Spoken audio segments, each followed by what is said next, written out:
കണ്ണൂർ പിണറായിയിൽ സ്ഫോടനത്തിൽ ആ യുവാവിന്റെ കൈപ്പത്തി തകർന്നതിന്റെ ദൃശ്യം പുറത്തു വന്നിട്ടുണ്ട് എന്നുള്ളതാണ്.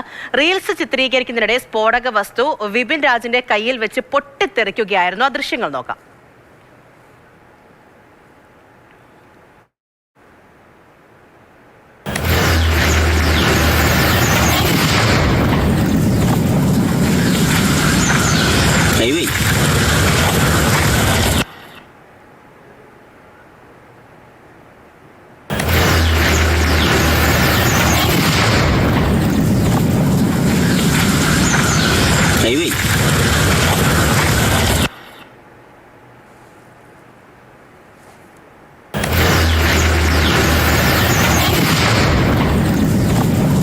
ഫെലിക്സ് കണ്ണൂരിൽ നിന്നും വിവരങ്ങളുമായി ചേരുന്നുണ്ട്. Felix, good morning. ദൃശ്യങ്ങൾ കാണുന്നുണ്ട്. അപ്പോൾ സ്ഫോടക വസ്തു അത് കയ്യിലിരുന്ന് പൊട്ടിയതാണല്ലേ? തീർച്ചയായിട്ടും കഴിഞ്ഞ ദിവസമാണ് CPM പ്രവർത്തകനായ വിപിൻ രാജ് ഈ പിണറായിലെ വീടിന് സമീപത്ത് വെച്ച് ഇതിങ്ങനെ തിരികൊളുത്തുന്നതിനിടയിൽ ഇത് പൊട്ടി കൈയിലെ 3 വിരലുകൾ അറ്റുപോയത്. അതായത് ഈ സംഭവവുമായി ബന്ധപ്പെട്ട് പോലീസും അന്ന് പറഞ്ഞിരുന്നത് പടക്കമാണ് എന്ന്.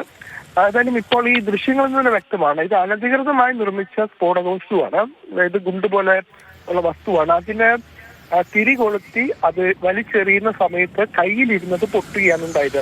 ഇത് റീൽസ് ചിത്രീകരിക്കുകയായിരുന്നു. ആ സമയത്താണ് ഈ സംഭവം നടന്നിരിക്കുന്നത്.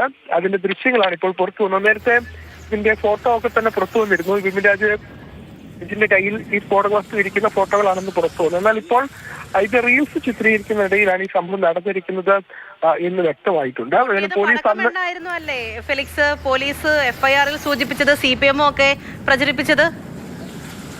തീർച്ചയായിട്ടും പോലീസ് എന്ന് വ്യക്തമാക്കിയത് പടക്കമാണെന്നാണ്. ഇതിപ്പോൾ ഒരു സ്ഫോടക വസ്തുവാണ്. ഇത് അതായത് പോലത്തെ ഒന്നാണ്. അതിന് തിരികൊളുക്കുന്നുണ്ട്. അതായത് ബോംബല്ല ഇത്. പക്ഷേ ഇത് അനധികൃതമായി നിർമ്മിച്ച സ്ഫോടക വസ്തുവാണ്. കാരണം ഇത്രയും വലിയൊരു സാധനം അത് നിർമ്മിക്കാൻ പാടില്ലാത്തതാണ്. അതാണ് നിർമ്മിച്ചിരിക്കുന്നത്. അതാണ് ഈ പറയുന്ന വിപിൻ രാജിന്റെ കയ്യിൽ നിന്നും ഇപ്പോൾ പൊട്ടിയിട്ടുള്ളത്. പോലീസ് അന്ന് തന്നെ വ്യക്തമാക്കിയിരുന്നു ഇത് പടക്കമാണ്. പക്ഷേ എങ്ങനെ ഇത് വിപിൻ രാജിന്റെ കയ്യിലെത്തി എന്നത് സംബന്ധിച്ചുള്ള വിശദമായ അന്വേഷണം നടത്തുന്നുണ്ട്. ആ പോലീസ് ഇപ്പോഴും അന്വേഷണം നടത്തുന്നുണ്ട്. ഏതായാലും ഗുരുതരമായി വിപിൻ രാജിന്റെ കൈക്ക് പരിക്കേറ്റിരുന്ന 3 വിരലുകളാണ് അറ്റുപോയത്. പിന്നീട് കണ്ണൂരിലെ സ്വകാര്യ ആശുപത്രിയിൽ എത്തിക്കുകയും ശസ്ത്രക്രിയ അടക്കം നടത്തുകയും ചെയ്തു. പോലീസ് ഏതായാലും അന്ന് വ്യക്തമാക്കിയതാണ് പടക്കമെന്ന്. പക്ഷേ ഇത് ഏറ്റവും പ്രധാനപ്പെട്ട കാര്യം ഇത് സാധാരണ പടക്കമല്ല. ലൈസൻസ് വേണ്ട.